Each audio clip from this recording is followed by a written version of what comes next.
إن الحمد لله نحمده تعالى ونستعينه ونستغفره ونعوذ بالله من شرور أنفسنا ومن سيئات أعمالنا من يهده الله فلا مضل له ومن يضلل فلا هادي له أشهد أن لا إله إلا الله وحده لا شريك له وأشهد أن محمدا عبده ورسوله صلى الله عليه وعلى آله وسلم. قال الله تعالى في كتابه الكريم: يا أيها الذين آمنوا اتقوا الله حق تقاته ولا تموتن إلا وأنتم مسلمون. يا أيها الناس اتقوا ربكم الذي خلقكم من نفس واحدة وخلق منها زوجها وبث منهما رجالا كثيرا ونساء واتقوا الله الذي تساءلون به والأرحام إن الله كان عليكم رقيبا. يا أيها الذين آمنوا اتقوا الله وقولوا قولا سديدا يصلح لكم أعمالكم ويغفر لكم ذنوبكم ومن يطع الله ورسوله فقد فاز فوزا عظيما. أما بعد فإن أحسن الكلام كلام الله وخير الهدي هدي محمد صلى الله عليه وسلم وشر الأمور محدثاتها فإن كل محدثة بدعة وكل بدعة ضلالة وكل ضلالة في النار. أعاذني الله وإياكم من النار. Kaum muslimin wal muslimat rahimani wa rahimakumullah jami'an. Alhamdulillah, dengan nikmat dan taufik Allah Subhanahu wa taala kita bisa berkumpul di tempat yang mulia ini dengan satu tujuan. Semoga Allah Subhanahu wa taala mudahkan kita untuk menggapai tujuan tersebut. Hal ini sebagaimana yang diriwayatkan oleh Imam Muslim rahimahullahu taala, yang diriwayatkan dari sahabat Abu Hurairah radhiyallahu taala anhu.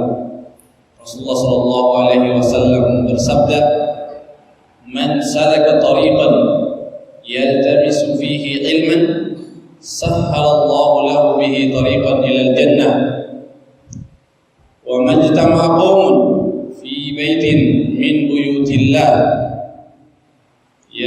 yatluna kitaballah wa yatadarasunahu bainahum illa nazalat alaihimus sakinah wa ghashiyatuhumur rahmah wa haffathumul malaikah wa dzakarahumullahu fi man indah."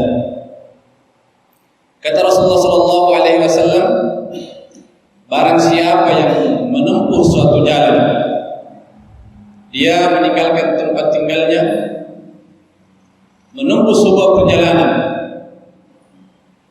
yaltamisu fihi ilman, di perjalanan tersebut dia laksanakan yaltamisu fihi ilman, untuk mencari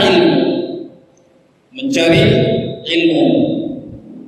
Kalau disebutkan kata ilmu di dalam Al-Quran atau di dalam hadis-hadis Rasulullah sallallahu alaihi wasallam, maka yang diinginkan darinya adalah ilmu agama Allah Subhanahu wa taala, bukan yang lainnya. Kata Rasulullah sallallahu alaihi wasallam, "Sahhalallahu lahu bihi tariqan ilal jannah." Maka Allah Subhanahu wa taala akan memudahkan untuknya jalan menuju surga. Setiap kita menginginkan jalan yang paling mudah, yang paling cepat untuk sampai ke tujuan kita. Maka demikian pula kita, seorang muslim, seorang mukmin, tujuan hidupnya, semangat hidupnya di dunia ini adalah menggapai, yaitu beramal untuk menggapai ridha Allah Subhanahu wa taala, agar bisa sampai ke tujuan, yaitu surga Allah Subhanahu wa taala. Maka kita tentunya berupaya agar kita bisa mendapatkan sebuah wasilah, sebuah kemudahan untuk sampai ke tujuan kita. Sebagaimana kita bersemangat mencari kemudahan untuk mencapai tujuan kita di dunia, maka tentunya semangat kita untuk mendapatkan kemudahan agar tujuan kita di akhirat lebih besar lagi. Nah, ini Rasulullah Shallallahu Alaihi Wasallam menuntunkan kita, ya, sebuah cara agar kita mudah sampai ke tujuan di akhirat, yaitu dengan menuntut ilmu. Kemudian kata Rasulullah Shallallahu Alaihi Wasallam, wa majtama'a qaumun fi baitin min buyutillah, dan tidaklah berkumpul suatu kaum di sebuah rumah dari rumah-rumah Allah Subhanahu wa taala, Baitullah, masjid, yatluna kitab Allah. Di masjid itu yang mereka laksanakan adalah membaca kitab Allah Subhanahu wa taala. Yatadarasunahu bainahum. Mereka saling mempelajari. Mereka mengkaji kitab Allah Subhanahu wa taala. Apa yang didapatkan? Illa nazalat alaihimus sakinah wa haffathumul malaikah wa ghasyiyatuhumur rahmah wa haffathumul malaikah wa dzakarahumullahu fi man indah. Maka akan turun ketenangan kepada mereka. Mereka akan diliputi dengan rahmat Allah Subhanahu wa taala. Para malaikat akan menaungi mereka, dan Allah Subhanahu wa taala menyebut-nyebut mereka di sisi makhluk-makhluknya, di sisi para malaikat. Keutamaan yang besar. Kemudian di akhir hadis kata Rasulullah sallallahu alaihi wasallam, "Wa man bata'a bihi amaluhu lam yusri' bihi nasabuhu."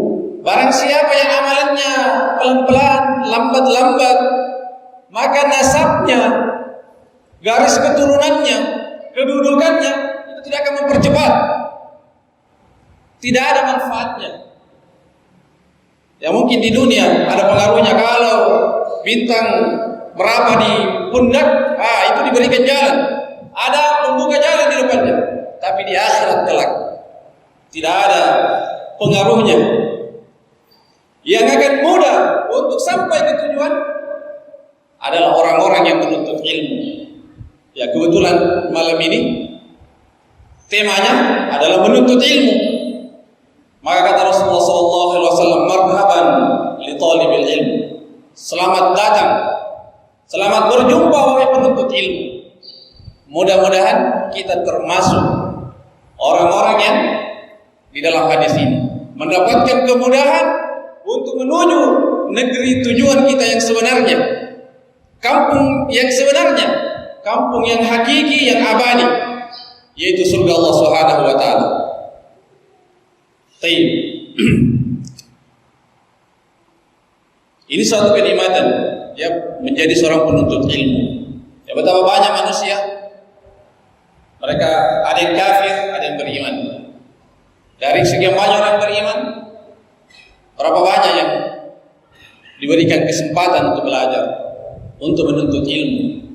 Memang kalau kita mendengar belajar, menuntut ilmu, perkara yang mudah untuk dilaksanakan, gampang. Kita datang di majelis, kita mendengarkan. Nah, ya sudah seperti itu menuntut ilmu. Ya, tetapi yang besarnya di sini itu di dalam hati. Ya, di dalam hati. Bagaimana hati kita punya semangat, punya kekuatan untuk bergerak, berupaya menuntut ilmu.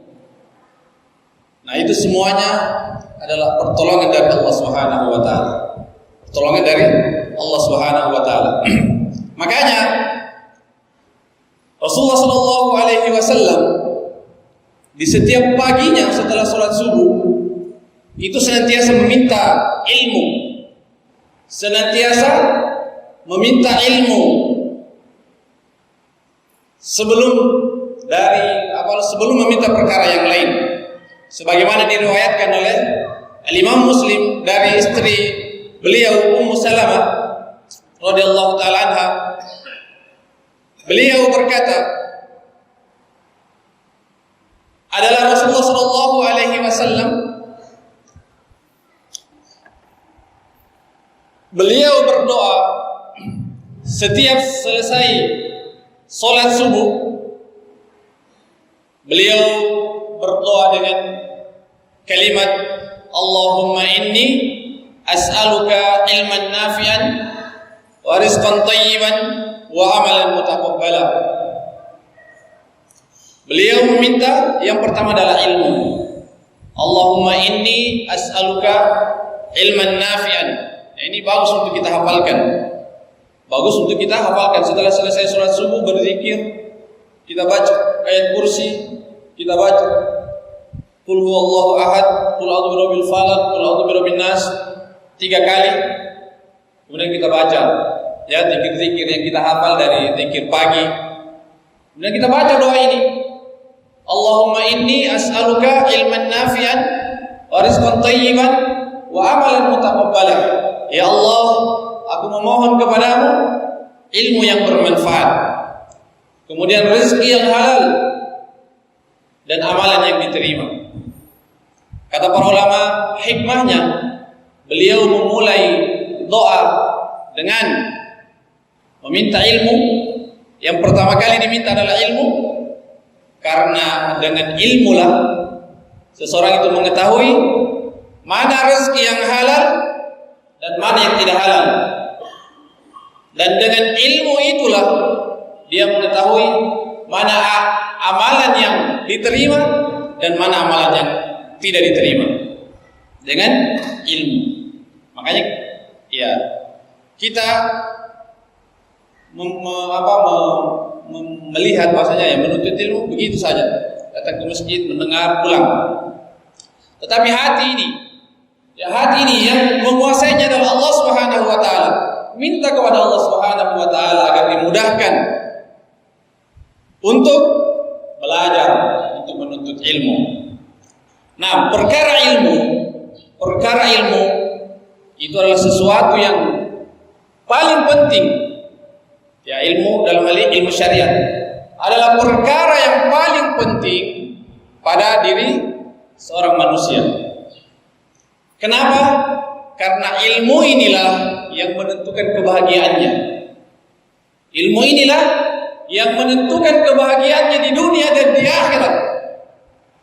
Orang kalau berilmu, apa saja yang dia hadapi di dunia ini tidak akan memberatkannya, tidak akan menjadikan perkara-perkara tersebut menjadikan dirinya lemah, menjadikan dirinya pesimis. Kenapa? Karena dia tahu, karena dia ilmui semua perkara itu ketika dia mengenal Allah Subhanahu wa taala.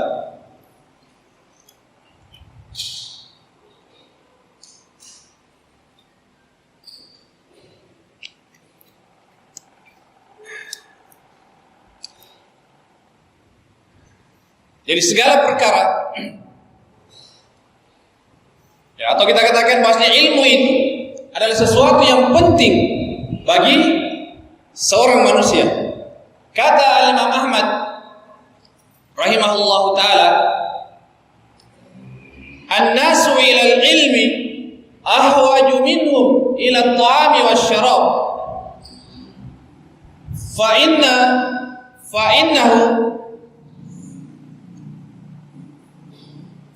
inna hajatuhu ila at-ta'ami wasyarabi fil yawmi marratan aw marratain, wa hajatuhu ila al-ilmi bi adadi anfasihi." Kata beliau, manusia itu terhadap ilmu, ya, ilmu syariat, ilmu agama, itu lebih dia butuhkan, ya, lebih dia butuhkan daripada makan minumnya. Lebih dia butuhkan daripada makan minumnya. Kalau makan minum itu dalam sehari ya 1 kali makan itu sudah cukup, ya, sudah bisa bertahan. Besok makan lagi 1 kali atau 2 kali, ya, atau 2 kali, wah itu sudah kuat. Nah, kalau lebih dari itu, ya berarti kemampuannya lebih. Tetapi kata beliau, adapun ilmu agama ini, ya, dia butuhkan kebutuhannya terhadap ilmu itu seperti tarikan nafasnya. Ya, ada orang yang tidak butuh dengan tarikan nafas. Ya, kira-kira kalau berhenti beberapa detik saja dari menghirup udara, dari bernafas, maka sudah hilang dia dari kehidupan ini. Saking pentingnya ilmu. Karena itulah ya, ilmu ini di antara rahasia ilmu ya. Di antara rahasia ilmu bahwasanya segala perkara itu dimulai dengan ilmu. Segala perkara dan urusan kita itu dimulai dengan ilmu. Ya, kalau kita lihat bahkan di urusan dunia, perkara dunia, kita mau memulai urusan kita dengan urusan dunia itu dengan ilmu. Ya, kalau mau maksimal hasilnya itu dengan ilmu. Apalagi kalau perkara akhirat kita. Nah, kita lihat ya hikmah. Bagaimana Allah Subhanahu wa taala menciptakan manusia. Ya, itu dimulai dengan ilmu. Kata Allah Subhanahu wa taala di dalam surat Al-Baqarah, ya, ketika para malaikat berkata,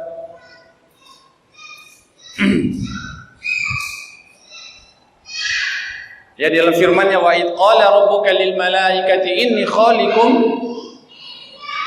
ja'ilun fil ardi khalifah. Qalu ataj'alu wa id qala rabbuka lil malaikati inni ja'ilun fil ardi khalifah. Qalu ataj'alu fiha man yufsidu fiha wa yasfiku ad-dima' wa nahnu nusabbihu bihamdika wa nuqaddisu lak. Qala inni a'lamu ma la ta'lamun. Perkara pertama yang diberikan kepada Nabi Adam adalah ilmu. Wa 'allama Adam al-asma'a kullaha thumma 'aradahum 'ala al-malaikah. Pertama, ya, setelah Allah Subhanahu wa taala menciptakan Nabi Adam, Allah Subhanahu wa taala berikan ilmu kepada Nabi Adam alaihissalam. Nah, perkara pertama yang diberikan kepada Nabi Adam adalah ilmu. Allah Subhanahu wa taala ajarkan kepadanya tentang nama-nama. Ya, nama-nama yang Allah Subhanahu wa taala berikan kepada Nabi Adam alaihissalam.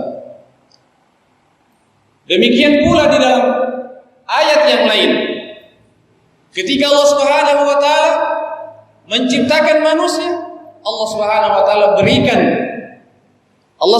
taala berikan wasilah agar manusia mendapatkan ilmu. Allah Subhanahu wa taala berfirman, "Inna khalaqnal insana min nutfatin amsyajin nabtalihi faj'alnahu sami'an basira." Sesungguhnya kami menciptakan manusia dari nutfah, dari setetes air yang bercampur. Ya, kata para ulama, bercampur ini airnya laki-laki dan airnya perempuan. Nabtalihi, kami akan uji mereka. Nabtalihi, kami akan uji manusia ini. Faj'alnahu sami'an basira, maka kami jadikan kepadanya pendengaran dan penglihatan. Kata para ulama, nabtalihi, kami akan uji dia dengan perintah-perintah dan larangan-larangan. Kami akan uji dia dengan ketaatan-ketaatan dan keharaman-keharaman. Dan kami bekali dia dengan penglihatan dan pendengaran. Kata para ulama, agar sempurnalah, ya, agar sempurna hikmah at-taklif. Hikmah diberikannya kepada dia beban syariat, kepada manusia beban syariat. Nah, kenapa? Karena syariat ini, ya, syariat ini itu berkaitan erat dengan ilmu. Berkaitan erat dengan ilmu. Ya, kata Rasulullah sallallahu alaihi wasallam di dalam hadis Abdullah bin Abbas radhiyallahu taala anhu, ya, yang diriwayatkan oleh Al-Imam At-Tirmidzi rahimahullahu taala. Kata Rasulullah SAW, Inna Allah yarfa'u li an ummati al-khata' wan nisyan wa mastukrihu alaihi. Sungguhnya Allah Subhanahu wa taala mengangkat untukku terhadap umatku yang pertama itu kesalahan, kekeliruan. Orang keliru, kata para ulama, al-amal bi ghairi ilm. Beramal karena tidak faham, tidak tahu hukumnya dia lakukan. Itu orang keliru. Ya, orang yang keliru. Dia beramal bukan di atas ilmu. Ya. Dia keliru tanpa sepengetahuannya. Yang kedua, an-nisyan, lupa. Nah, lupa. Kemudian yang ketiga, dipaksa, bukan keinginannya, tapi karena ada ancaman, maka diangkat pena darinya, tidak dicatat kesalahan-kesalahannya. Kenapa? Karena hilang darinya syarat adanya beban syariat, yaitu ilmu. Adanya ilmu. Nah, di dalam ayat yang kita sebutkan tadi, Allah Subhanahu wa taala bekali manusia dengan penglihatan dan pendengaran. Yang kedua perkara ini adalah sebab seseorang itu berilmu. Dengan dia melihat, membaca, menyaksikan dan juga mendengar. Dan juga mendengar, maka masuklah ilmu ke dalam dadanya. Dengan itulah dia beramal. Nah, demikian pula permulaan agama kita ini dimulai dengan ilmu. Dimulai dengan ilmu. Sebagaimana di dalam hadis yang diriwayatkan oleh Imam Al-Bukhari rahimahullahu taala dari Aisyah radhiyallahu taala anha. Ya, di situ disebutkan bahwasanya Rasulullah sallallahu alaihi wasallam diangkat menjadi nabi dengan diturunkannya surat Al-Alaq. Nah, yaitu firman Allah Subhanahu wa taala 5 ayat pertama. Iqra bismi rabbikal ladzi khalaq. Khalaqal insana min 'alaq. Iqra wa rabbukal akram. Alladzi 'allama bil qalam. 'Allamal insana ma lam ya'lam. Sampai jam berapa? Sampai jam 7 lewat 5 menit lagi ya. Nah ini baru hari ini ya. Tayyib. Lihat ya.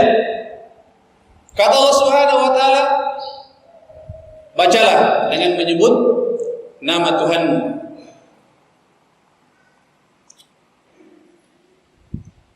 Khalaqal insana min 'alaq, yang telah menciptakan manusia dari setetes air, segumpal darah.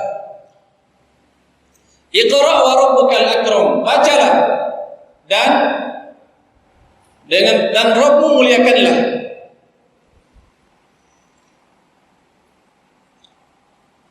Yang telah alladzi 'allamal insana, yang telah memberikan ilmu, mengajarkan manusia, yang telah mengajarkan dengan al-qalam. 'Allamal insana ma lam ya'lam, yang telah mengajarkan manusia ya dengan perkara yang tidak dia ketahui.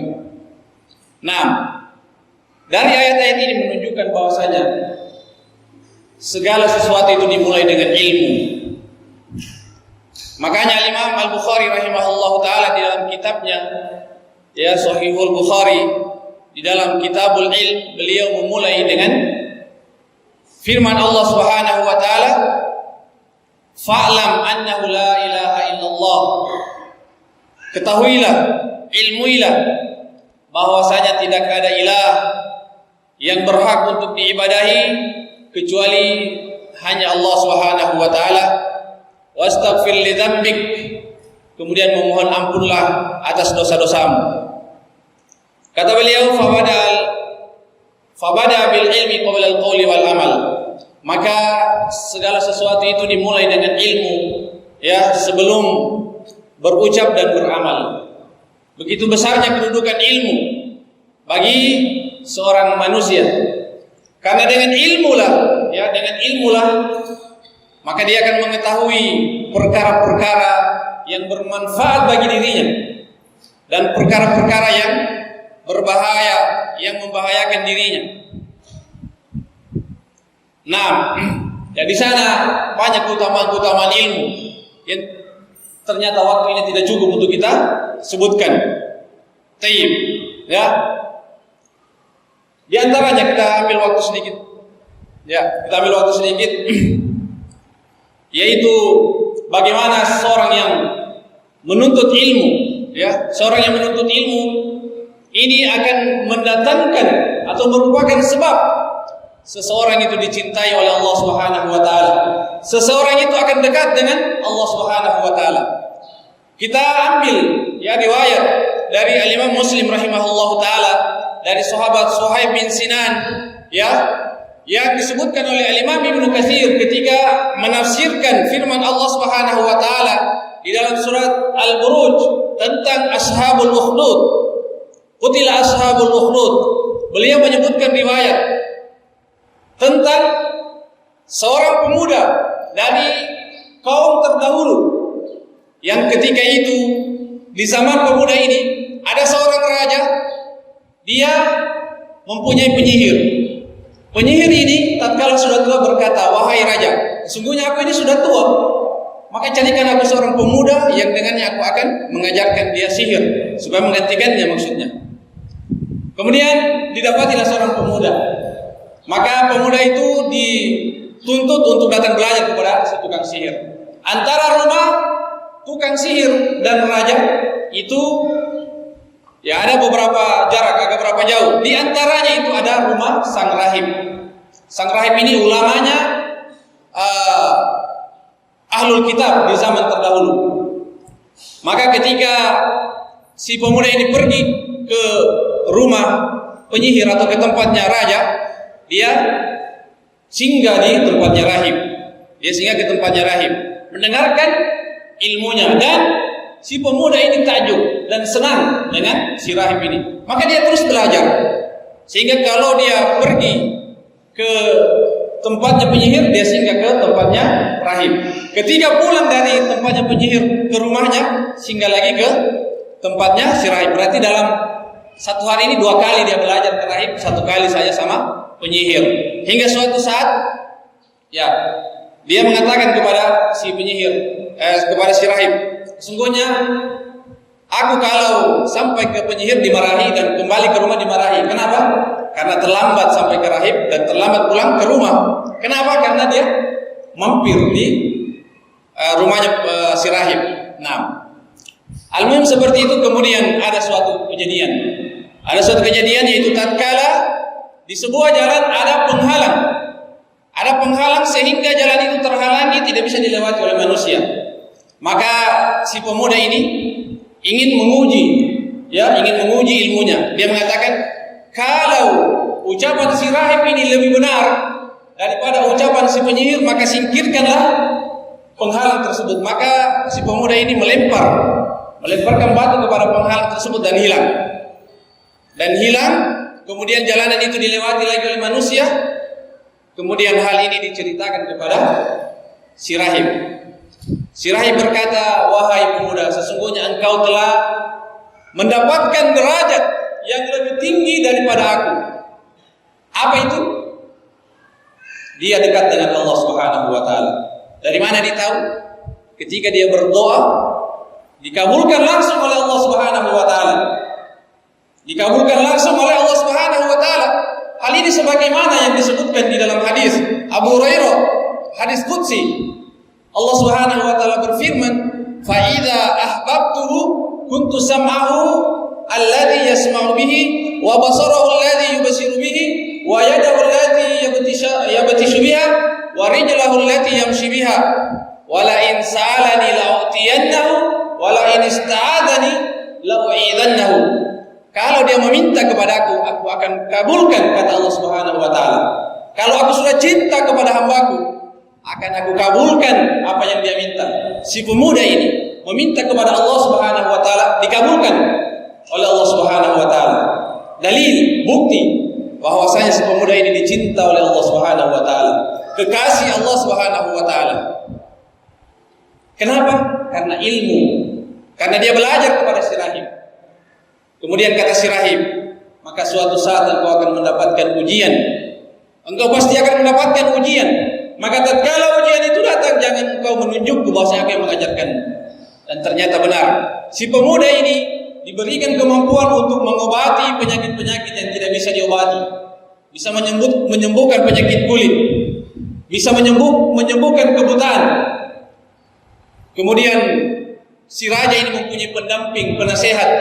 Dia mengalami penyakit buta, maka tersebarlah kabar bahwasanya si pemuda ini mampu mengobati orang buta. Maka dipanggillah si pendamping dan penasihat raja ini datang kepada si pemuda tadi, mengumpulkan hartanya, datang kepadanya. Dia mengatakan, wahai pemuda, aku mempunyai harta yang sudah aku kumpulkan, berdoalah engkau, obatilah aku agar aku sembuh. Intinya di sini yaitu bahwasanya si pemuda yang mengatakan, sesungguhnya aku tidak pernah menyembuhkan orang. Sesungguhnya yang menyembuhkan itu adalah Allah Subhanahu wa taala. Bagaimana kekuatan imannya? Bagaimana kekokohan tauhidnya? Dengan ilmunya. Dia berkata, aku tidak pernah menyembuhkan. Yang menyembuhkan itu adalah Allah Subhanahu wa taala. Kalau kau mau beriman kepada Allah Subhanahu wa taala, aku akan berdoa kepada Allah Subhanahu wa taala agar engkau sembuh. Maka si penasihat ini beriman kepada Allah Subhanahu wa taala, mengikuti apa yang dikatakan oleh si pemuda. Dia beriman dan kemudian si pemuda mendoakannya sembuh. Kemudian kembali kepada raja, raja mengetahuinya. Kemudian dia mengatakan, siapa yang telah menyembuhkanmu? Kata penasihat ini, Robku. Kemudian si raja mengatakan, kalau begitu saya. Ya, kenapa? Karena dia mengatakan dirinya lah Tuhan. Dia mengatakan, si penasihat mengatakan bukan. Kemudian si raja mengatakan, kalau begitu ada Tuhan selain aku. Ada Tuhan selain aku. Kemudian si penasihat mengatakan, Robku dan Robmu Allah Subhanahu wa taala. Maka si penasihat ini disiksa dengan siksaan yang sangat, diminta untuk kembali dari agamanya, tetapi dia tidak mau, sampai akhirnya dia menunjuk si pemuda. Kemudian pemuda ini dipanggil dan disiksa dengan siksaan yang sama. Lalu si pemuda ini akhirnya menunjuk kepada si rahib. Akhirnya si rahib dipanggil, disiksa untuk kembali meninggalkan agamanya. Tetapi si rahib tidak mau. Lalu kemudian dia disiksa, digergaji dari kepalanya sampai bagian belakang, bagian bawah dari badannya terbelah dua. Kemudian demikian pula si penasihat tadi ini dengan siksaan yang sama. Kemudian si pemuda ini, si raja tidak mampu untuk membunuhnya. Dijaga oleh Allah Subhanahu wa taala. Maka si raja memerintahkan kepada pengawalnya untuk membawa si pemuda ini ke gunung. Kalau sudah sampai di gunung, lemparkan dia. Begitu sampai di atas gunung, si pemuda berdoa, ya, untuk diselamatkan. Maka gunung itu berguncang, maka jatuhlah mereka ke bawah. Para pengawal mati dan si pemuda ini kembali dengan selamat. Kemudian demikian ketika sudah sampai di hadapan raja, pemuda ini sehat, pengawalnya mati, panggil lagi pengawal yang lain. Kemudian diperintahkan bawa dia ke tengah laut, sampai di tengah laut tenggelamkan. Sampai di tengah laut, pemuda berdoa. Kemudian datanglah gelombang, tenggelam bahtera mereka. Pengawalnya mati, si pemuda kembali kepada si raja. Kemudian si pemuda mengatakan, wahai raja, sesungguhnya engkau tidak akan mampu untuk membunuhku, kecuali kalau engkau mengikuti kata-kataku, mengikuti ucapanku. Maka si raja mengatakan, apa itu? Kata pemuda ini, ambillah sebusur panah, kemudian kumpulkan manusia, ya, di tanah yang lapang. Lalu kemudian engkau menyalibku. Lalu kemudian engkau panahlah aku dengan mengucapkan Bismillah birabbil gulam. Bismillah rabbil gulam. Maka engkau akan membunuhku. Maka demikian diikuti oleh si raja. Ketika itu ya sudah disalib, kemudian raja memanahnya dengan mengucapkan Bismillahirrahmanirrahim. Kemudian panah itu menancap di pelipisnya, lalu si pemuda ini meninggal, dan manusia yang menyaksikan ketika itu beriman kepada Allah Subhanahu wa taala. Maka si raja pun akhirnya murka, lalu menyiksa manusia, menyiksa orang-orang yang beriman ini, ya, agar mereka meninggalkan agamanya. Yang mau kembali dari agamanya maka selamat, yang tidak maka mereka dibinasakan dengan digalikan parit yang diisi padanya api yang menyala-nyala. Bagi yang tidak mau meninggalkan agamanya dilemparkan ke dalam api, hingga ada seorang ibu yang menggendong anaknya. Ya, ada seorang ibu yang menggendong anaknya, tatkala sudah di depan parit, dia mundur ke belakang. Anak kecil, si bayi ini berbicara, "Wahai ibuku, isbiri innaki alal haq." Wahai ibuku, bersabarlah, sesungguhnya engkau berada di atas kebenaran. Kemudian dia pun dilemparkan ke dalam parit tersebut. Nah, maka inilah yang disebutkan oleh Ashabul Ukhdud. Syahidnya bagaimana si pemuda ini dekat dengan Allah Subhanahu wa taala dengan ilmu, dengan sebab dia belajar kepada si rahib ini, sehingga dia mengenal Rabbnya, dia mentauhidkan Allah Subhanahu wa taala dengan sebenar-benarnya, kokoh keimanannya, bahkan sampai disiksa tidak goyang. Nah, ini diantara keutamaan ilmu, faedah ilmu. Maka mudah-mudahan kita termasuk orang-orang yang Allah Subhanahu wa taala mudahkan untuk belajar, memahami agama kita. Dan yang paling pokok dari belajar ini, ya kata Rasulullah SAW, talabul ilmi faridatun ala kulli muslim. Menuntut ilmu agama adalah wajib bagi setiap muslim. Kata para ulama, yaitu perkara-perkara yang dengan menuntut ilmu tersebut tegaklah ibadahnya kepada Allah Subhanahu wa taala dengan benar. Karena ibadah itu tidak akan diterima di sisi Allah Subhanahu wa taala kecuali terpenuhi dua syarat, yaitu ikhlas semata-mata karena Allah Subhanahu wa taala, dan yang kedua sesuai dengan tuntunan Rasulullah sallallahu alaihi wasallam, dan itu tidak akan kita dapatkan, tidak akan kita sampai pada derajat itu kecuali kita dengan menuntut ilmu, dengan belajar hingga kita tahu bahasanya amalan itu adalah amalan yang benar, adalah amalan yang sesuai dengan tuntunan Rasulullah sallallahu alaihi wasallam. Mudah-mudahan apa yang kita sampaikan ini bermanfaat. Lebih dan kurangnya mohon dimaafkan. Yang benarnya datangnya dari Allah Subhanahu wa taala, dan yang keliru datangnya dari diri pribadi dan dari syaitan. Kita memohon ampun kepada Allah Subhanahu wa taala. Saya ucapkan jazakumullah khairan, terima kasih banyak kepada pengurus masjid telah memberikan kesempatan sudah lebih dari 10 menit. Ya, mudah-mudahan mendapatkan balasan yang besar di sisi Allah Subhanahu wa taala. Subhanakallahumma wa bihamdik, asyhadu an la ilaha illa anta, astaghfiruka wa atubu ilaik.